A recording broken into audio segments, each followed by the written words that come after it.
We're in our third week of our study of the Sermon on the Mount, Matthew chapters 5 through 7, and we'll be talking this week, moving on from the Beatitudes, which is the first sort of Jesus's initial pitch or his initial description of the character of the people who live in the kingdom of heaven.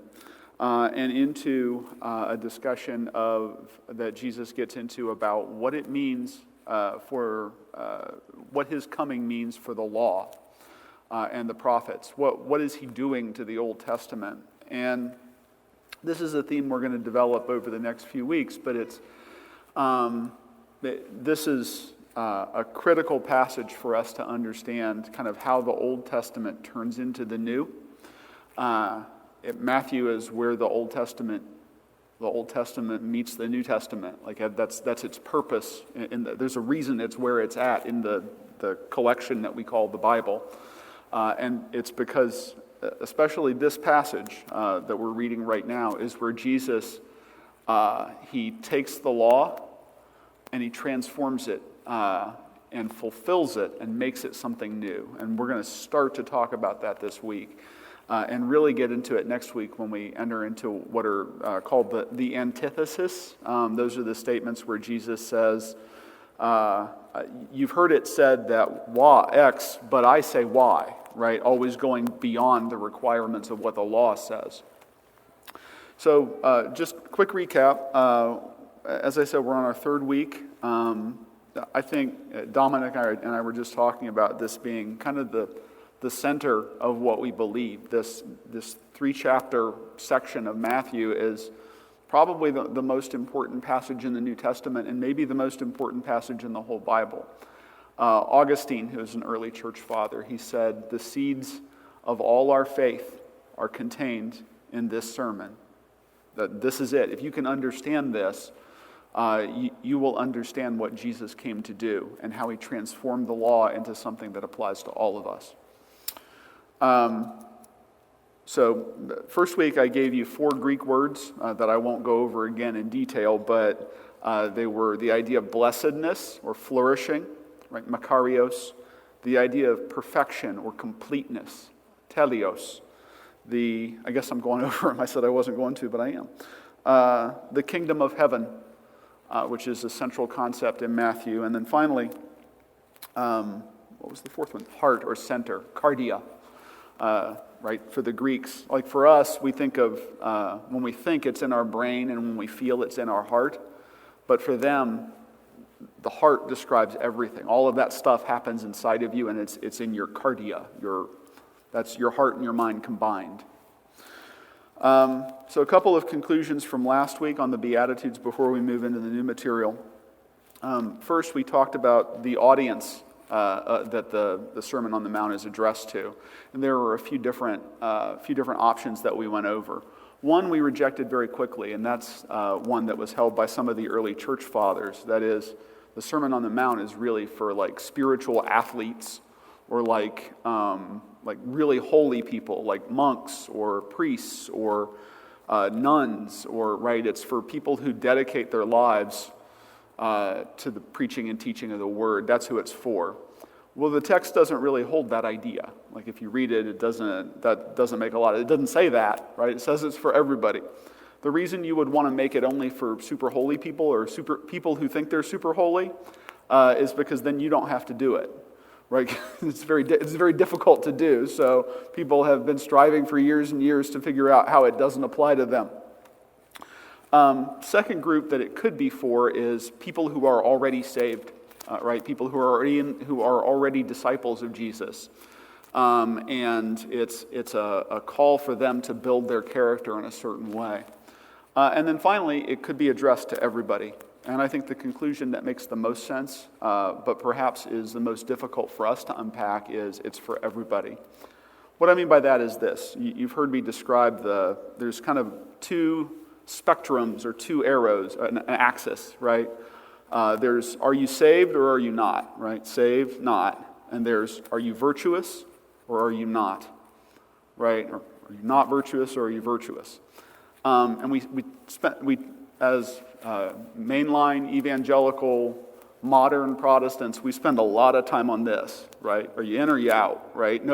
Nobody goes to a revival. No preacher comes out of a revival or a kids camp or a vacation Bible school and says, I made 100 kids made a decision to be more virtuous, right? It doesn't happen. They say 100 kids got saved, right? That's the measure of success for many pastors, preachers, teachers. I'm going to suggest to you that although I'm drawing them as an axis like that, they're really not all that separated from one another. If you become a committed disciple of Christ, like you've moved up on this axis and you're in, you should want this to mature. You should have a heartfelt desire to do the things that the people of the kingdom of heaven do. You won't always succeed, right? That's just a fact. We live in a broken world, and you living in a broken world partake of that brokenness. But your desire should be to become the kind of person who lives in the kingdom of heaven. So the Beatitudes, the second point I want to make here, these... Richard, I don't know what my points are, so maybe we can get through them real quick. The Beatitudes, so they're the three views of these. One, there are entrance requirements. So you should seek to be mournful. You should seek to be poor in spirit. You should seek to thirst and hunger after righteousness. Right? You should seek all those things. And that's an easy view to have if you are thinking of the audience of the sermon as like spiritual athletes, right? And in fact, that's the early church view is, well, we should all seek to kind of be penitent and mourn over the sins of the world and reflective and all these things. View 2 is a description of character. And I think that's almost right. Jesus is describing the kinds of people who are in the kingdom of heaven, right? The character of people who live in the kingdom of heaven. But I think the best one, and again, the hardest for us to unpack, is it's an invitation to wisdom. And we'll get into that as we go along here. But in the hands of the master, right, the law, the Old Testament law, it becomes wisdom. It becomes a guidance and something that you should aspire to in a way of living your life that sanctifies you and makes you into a citizen of the kingdom of heaven, a future reality in this present age. And it's complex, but we're going to get there slowly but surely. So I want you to see this as an invitation to wisdom. Now, I also want to step back for a moment. Now, Jesus is a philosopher. Right, we don't usually think of him that way, but he's a guy, he's the Lord of the universe, but he's also a guy, right? And he is he's in first century Judea. He's collecting disciples. He's having people around him that he's teaching, and they're seeking to emulate his way of life. They want to know his teachings, and they want to emulate what he does. That's the basic description of a philosopher. And what we find in the Sermon on the Mount is the core of his teaching, right? This is how you're to live your life. He's describing the character that's necessary to obtain the good life. And there were other people like this, right? The Roman emperor and philosopher Marcus Aurelius, he was a Stoic. And many of you have heard the phrase Stoic as being like emotionless, like that's a adjective we use.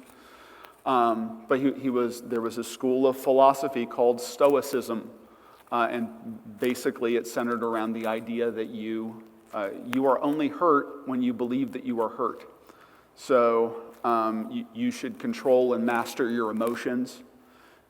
You should not let people offend you. You should think of life as being short and every day as a gift, right? And he wrote a book called The Meditations that, if you read it, is shockingly like the Sermon on the Mount. except if you sucked all of the joy and all of the desire for God and eternal things out of the Sermon on the Mount, it'd be pretty similar, at least in format. You'd be like, oh, this is familiar to me. And you should read that book if you have time. It takes like a couple hours, and it's just a collection of sayings, and they're actually pretty good. Like things that you can think about and apply to your own life in many ways. His brother was what we would probably call an alcoholic.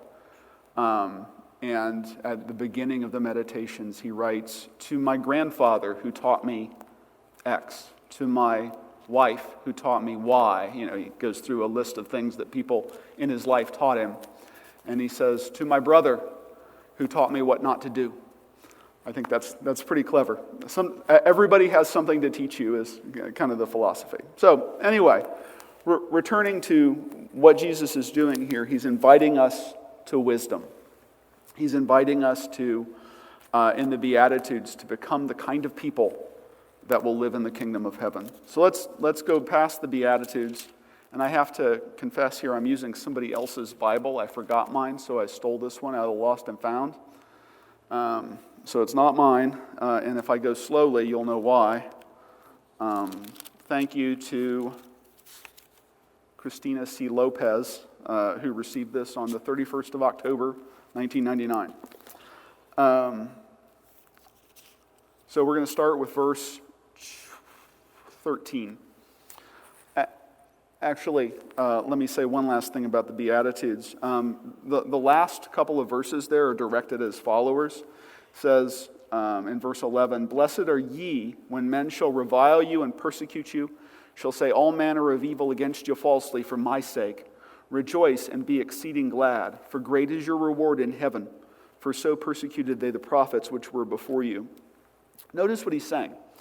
The character of the people of heaven, right, is such that even in the midst of trials and tribulations, even in the midst of hungering after and not receiving mercy and justice and peace, that they have an eternal mindset, right? That they know, I may be poor in spirit here on earth, but the kingdom of heaven is mine, right? That they know, I may be mourning now, but I'll be comforted. It may be weak to show mercy in this present evil age, but because I showed mercy, mercy will be granted to me, right? So it's think of the long view, right? If you are a disciple of Christ, you know that this is not all there is, right? There's a kingdom coming where justice rolls down like water, and that's in your mind, and you're trying to bring that place here. So when you face trials and tribulations, when you're persecuted for the sake of Christ, which he says you will be, right? It doesn't say, well, maybe this will happen and maybe no, he says you will be persecuted because they persecuted the prophets. But keep these things in mind. Keep these principles in mind. The kingdom of heaven is yours. Okay, verse 13. Ye are the salt of the earth, but if the salt have lost his savor, wherewith shall it be salted?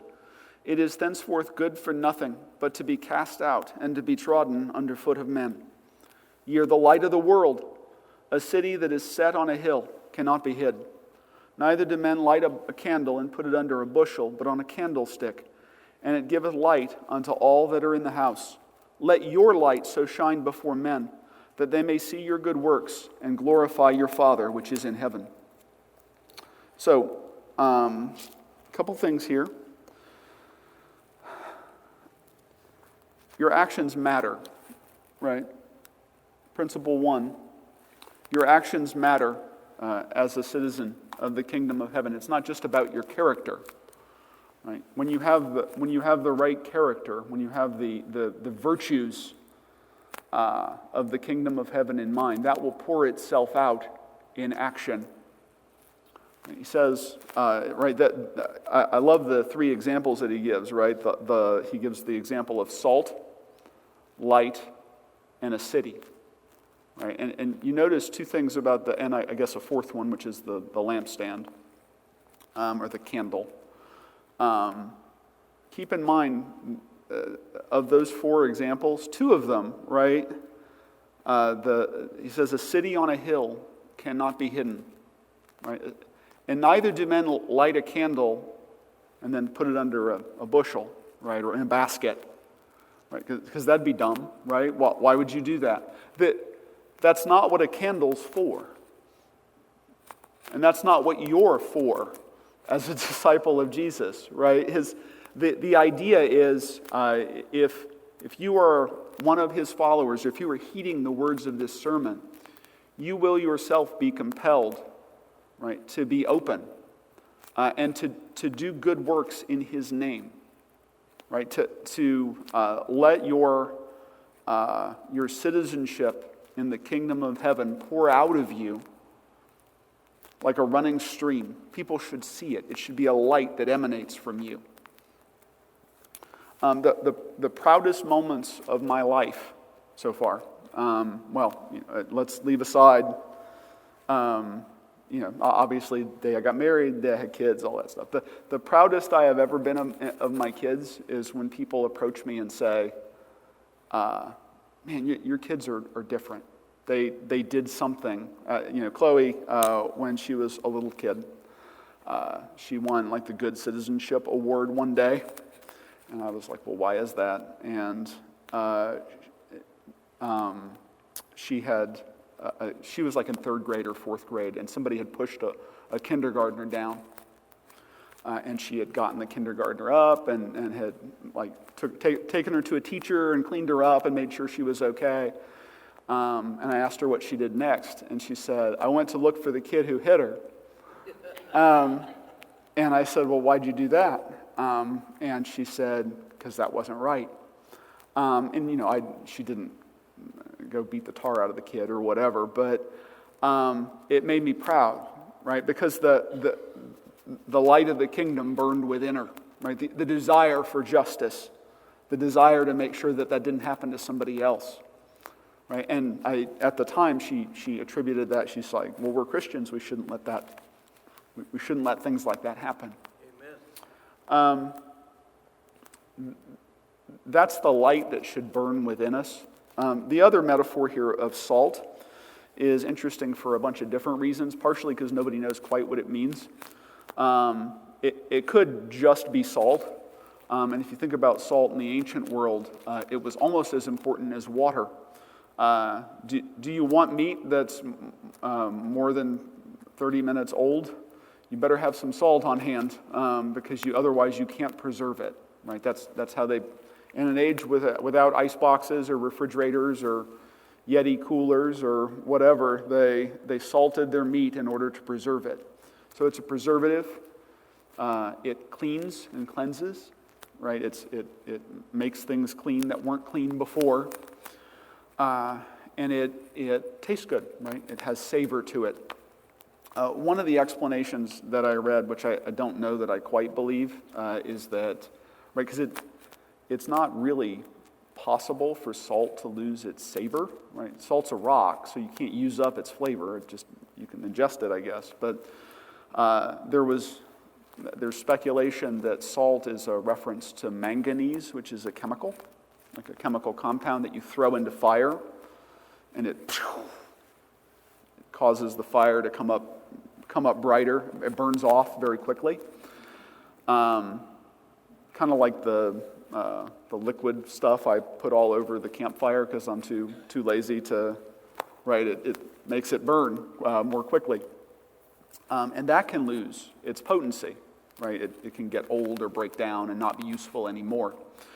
I don't know that I don't know enough to say whether that's true or not, but whichever metaphor it is, it makes sense, right? If you think about the use of salt in food, it permeates everything once you use it, especially if you're using it to preserve. We as Christians, right, we're to serve a preservative function, right? We're to make things better in the world, right? To season it. And we're to, that's the point, right? Is that we're sorry, I'm losing my words here, but we're essentially, right, to act as the salt of the world. or the salt of the earth. And there's a warning here too, right? Like if you're not really into this, that's a problem, right? From a discipleship perspective, he's saying, if you lose your savor, what do you think will happen to you? Where do you think you are on this spectrum and this spectrum? All right. So that's, and then principle 2 is what you do to glorify the Father, right? Let your light so shine before men that they may see your good works and glorify your Father which is in heaven. Well, one of the things that we're going to talk about a little bit later is Christ's instruction that people should, he says, when you say your prayers, say them in your closet. Don't do them loudly in front of men to be seen of them. When you give alms, don't go out and give a bunch of money to people so that people can see you doing that. And that sometimes that seems to be in conflict with this, right? The idea that you should do good works in front of people, attribute them to the Father, glorify the Father. And when we get to that section, we'll talk about it more, but I think the distinction is the motivation, right? In fact, he even says, if you do things so that you can be praised by people, well, their praise is your reward, right? There's not more to it than that. But when you do things to glorify the Father, right, the Father sees what you did and he glorifies you. That's the idea. So as citizens of the kingdom of heaven, it's not just our job to have a certain type of character. It's to let that pour out into action. All right. And we're going to spend a lot of time on the next passage. 17. Think not that I am come to destroy the law. And this is probably the central passage in the whole sermon. Like it reveals Jesus' purpose and colors everything that comes after it. Think not that I am come to destroy the law or the prophets. I'm not come to destroy, but to fulfill. I want you, if you write in your Bible, underline fulfill. For verily I say unto you, till heaven and earth pass, one jot or one tittle shall in no wise pass from the law, till all be fulfilled. Whosoever therefore shall break one of these least commandments and shall teach men so, he shall be called the least in the kingdom of heaven. But whosoever shall do and teach them, the same shall be called great in the kingdom of heaven. For I say unto you, that except your righteousness shall exceed the righteousness of the scribes and Pharisees, ye shall in no case enter into the kingdom of heaven. Well, if you're in the audience of this sermon, this last verse probably brings a great wave of despair over you. What hope do you have? The Pharisees are the good guys. They're the ones who obey the law, right? And strive to obey the law as fully as ever they can. So if you have to exceed their righteousness, you're probably like, this guy is, right? He already told me that his kingdom is full of sad, mourning, poor, wretched, persecuted people. And then he told me to even get in, right? I have to be better than the Pharisees. So and Jesus is, right, he's developing an idea here, which he started to develop in verse 17. The reason I had you underline fulfill is because, as I told you last week and the week before, fulfillment is the key concept, or one of the key concepts of the whole book of Matthew, right? His purpose is to show that Jesus fulfills the Old Testament scriptures. Right? He starts out by saying Jesus is the king, right? Because he traces the lineage of Jesus all the way from David, right, to the then present day, and says Jesus has a claim as a messianic king. Right? So that's very clear. And then he gives us indications that Jesus is like Moses, right? Jesus is the prophet like Moses who's going to come. So he's just going through and he's just checking the boxes, right? He's like, oh, he's a king. Also, he's a prophet like Moses. And there are 15 places in Matthew where Matthew says event X happened so that Y would be fulfilled. And there are a couple of ways of reading these. Some of them are very easy, right? Like the prophet said that something would happen, And then in Matthew, it happened. And Matthew says, see, it happened. But not all of them. And so it makes sense for us to ask the question, what does it mean for a prophecy to be fulfilled? We're going to read 5 of these with their Old Testament correlations. So go to Matthew 1:22, if you would.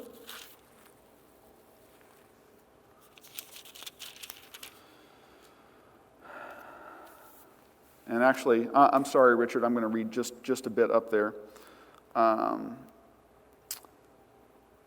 Verse 19. Then Joseph, her husband, and we all know this nativity story, but then Joseph, her husband, being a just man and not willing to make her a public example, was minded to put her away privily. But while he thought on these things, behold, the angel of the Lord appeared unto him in a dream, saying, Joseph, thou son of David, fear not to take unto thee Mary thy wife, for that which is conceived in her is of the Holy Ghost. And she shall bring forth a son, and thou shalt call his name Jesus, for he shall save his people from their sins. Now all this was done, that it might be fulfilled which was spoken of the Lord by the prophet, saying, Behold, a virgin shall be with child, and shall bring forth a son, and they shall call his name Emmanuel, which being interpreted is God with us. So if you have a little note there, you can see that is in Isaiah 7:14, which I will turn to.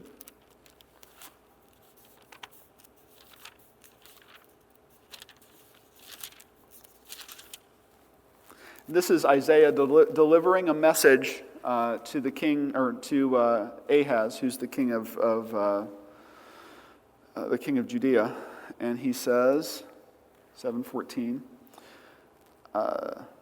And actually, let's go to verse 10. Moreover, the Lord spake again unto Ahaz, saying, Ask thee a sign of the Lord thy God. Ask it either in the depth or in the height above. So Ahaz is thinking of allying himself with another kingdom. He wants to make an alliance with another kingdom to fight off the Assyrians who are coming.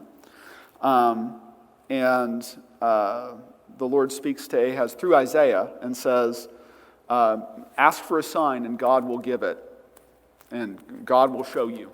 And Ahaz says, well, I wouldn't want to do that because I don't want to tempt the Lord. Well, Ahaz doesn't care about the Lord. He's being silly. Verse 13, it says, And he said, Hear ye now, O house of David. Is it a small thing for you to weary men, but will ye weary my God also? So God, through Isaiah, is saying, I'm getting real tired of this. Therefore the Lord himself shall give you a sign. Behold, a virgin shall conceive and bear a son, and shall call his name Emmanuel. Butter and honey shall he eat, that he may know to refuse the evil and choose the good. But before the child shall know to refuse the evil and choose the good, the land that thou abhorrest shall be forsaken of both her kings.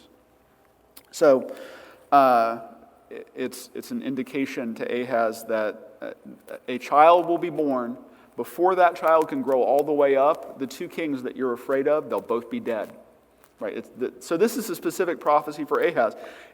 It doesn't have much to do with a coming Messiah, right? Now, later on, it goes on and says, the government will be on his shoulders. They'll call him Wonderful, Mighty Counselor, and so forth.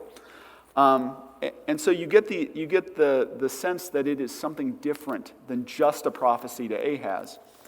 But do you notice anything strange about that verse and the way it's fulfilled? Right. So Matthew says, all these things happen so that it'll be fulfilled. And then the passage is, Behold, a virgin shall be with child, and shall bring forth a son, and they shall call his name Emmanuel, which being interpreted is God with us. Anything strange about how Jesus fulfills that? Well, his name's not, they don't name him Emmanuel. Right? They don't say, oh, well, to fulfill his prophecy, we'll name him Emmanuel. They name him Jesus or Yeshua. So whatever fulfilled in Matthew's mind means, and in the literary strategy of Matthew, it doesn't always mean the exact thing that was uttered in the Old Testament happens in the New. It can be transformative. It can be different. It's more complex than saying, Isaiah said X would happen and Y did. So that's number one. Let's go to Matthew 2, 5 through 6.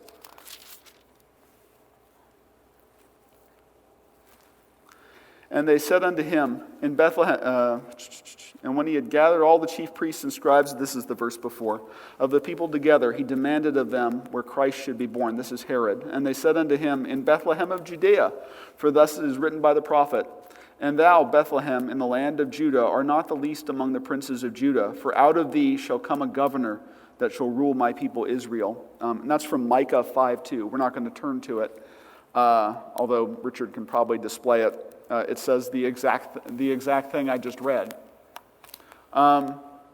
So that's a pretty clear example, right? Where a prophet said something would happen, and then it happened, right? That it might be fulfilled, what the prophet said, and the prophet said the exact thing that came to happen. So let's go to Matthew 2:15, which is our next verse, or our next fulfilled passage. And we'll go to 14. And when he arose, this is Joseph, he took the young child and his mother by night and departed into Egypt, and was there until the death of Herod, that it might be fulfilled which was spoken to the Lord by the prophet, saying, out of Egypt have I called my son. So let's go to Hosea 11:1, which is where that's from.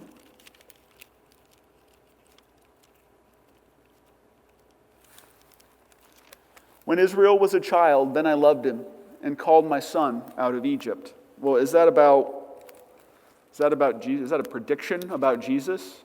No, it's a description of the Exodus.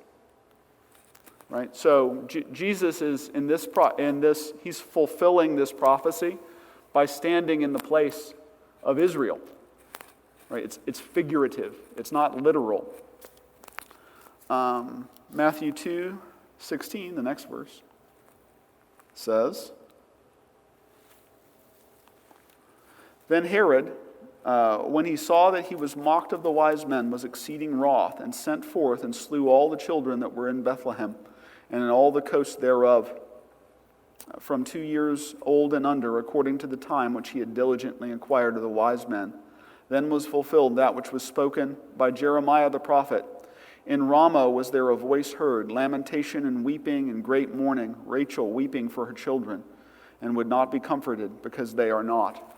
So this is like one order of magnitude greater in terms of being figurative, right? It's saying, right, there's this passage about Rachel, who's kind of a stand-in for like all the women of Israel, weeping over the lost men of Israel. Right, and so it would be like, I don't know, I'm trying to think of a modern, if we were to have an example here in the United States, it'd be like Betsy Ross weeping over the flag, or something, like some cultural touchstone that we have, where you're like creating a figure and then saying it's like that was happening.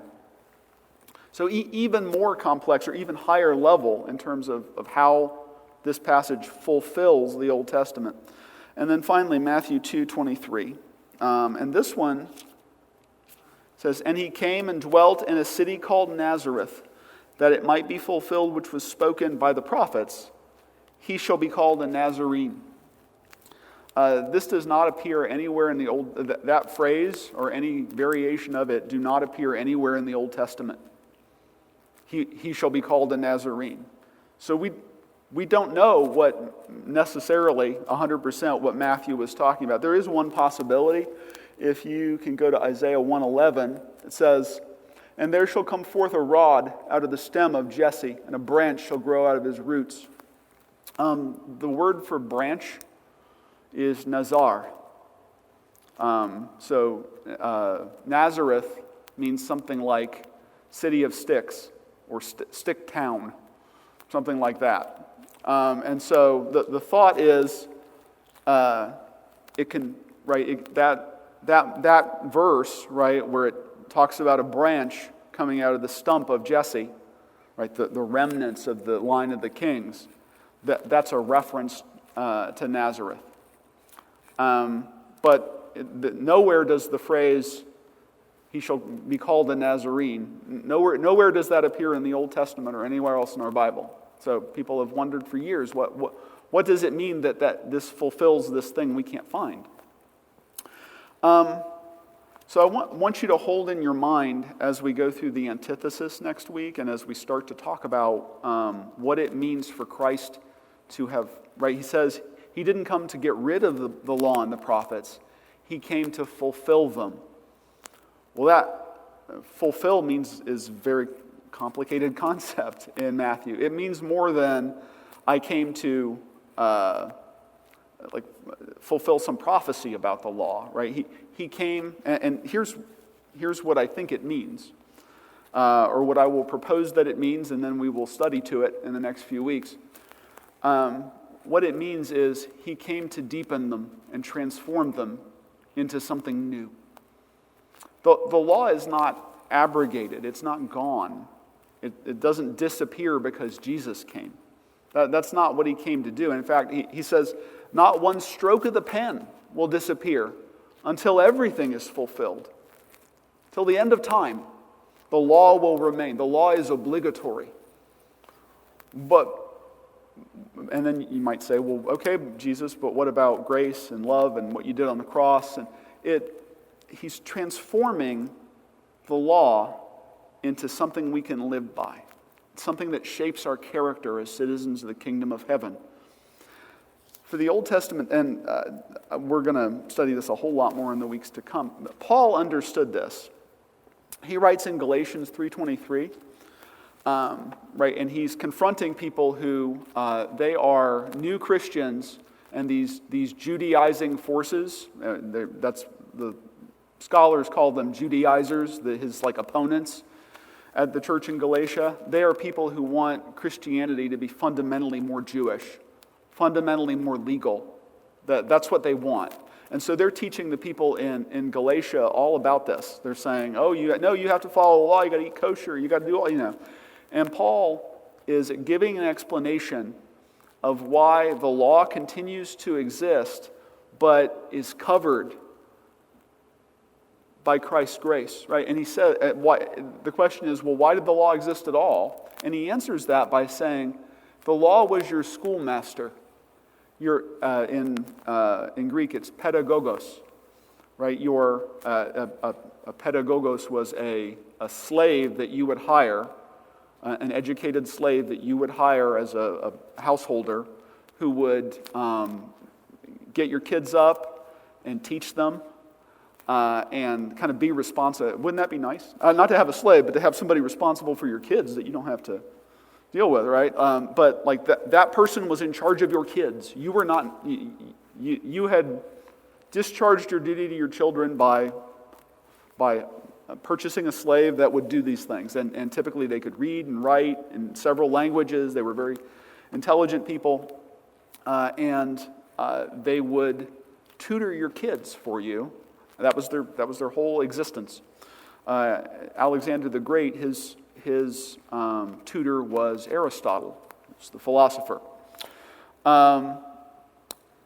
So what Paul means when he says that, right? The law was your schoolmaster, right? It taught us about sin, right?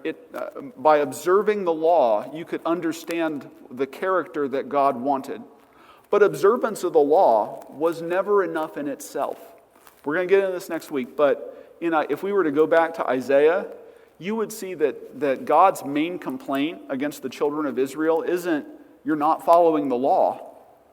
It's, you don't mean it. Right? He says, you offer me sacrifices, and you go to the temple, and you follow the letter of the law that's provided in Leviticus and Deuteronomy and the books of the law, but your heart's not in it. You don't really believe in me. There's a wonderful passage where God kind of upbraids them, and he says, do you think that I eat the flesh of bulls? Do you think I eat this stuff that you're eating? I don't. The point is you are to live a life where the rhythms of your observances they form a character that respects me as God. right? That knows who I am and what I want for you. So, this idea, right, that your inward heart should be reflected on the outside, that idea of teleos or perfection, right? That's what he means when he says your perfection has to surpass that of the scribes and the Pharisees, right? And he says later on, you be perfect as your Father is perfect. He doesn't mean be perfect like God is perfect, like perfect in a moral, like you don't do anything wrong. That's impossible. We would all fail. What he means is be whole, be the same on the inside as you are on the outside. What else do I have here? And then finally, we're going to talk about this a bunch next week because we're going to get into these passages where he says, you've heard it said X, and I say Y. But what he's going to start doing here is tracing out the ways in which various commandments, right, from the Old Testament are actually a guide to virtue, right? He says, don't think of the command to kill or the command not to kill as a sign that says, don't think of it as a way for you to develop a virtuous heart, a virtuous heart that doesn't even develop anger, unjust anger at your brother. That probably the most famous antithesis is the one where he says, you've heard it said by them of old time, thou shalt not commit adultery. But I say unto you, if you even look at a woman with lust in your heart, you've committed adultery already. And that should create a stab of panic and fear in everybody here, probably. Right? If that's the standard that you have to meet. But what God's saying, or what Jesus is saying is, you have to become the kind of person, right, who understands, you can say, oh, I didn't commit adultery, or I didn't kill anybody. But if you have the kind of character that you should have, if you're developing virtue as a citizen of the kingdom of heaven, you won't even get near that. Right? You will develop a spirit of love and dignity and considering other people as the image of God in a way that reflects God's love and your love for your neighbor, the two things upon which all the law and all the prophets hang.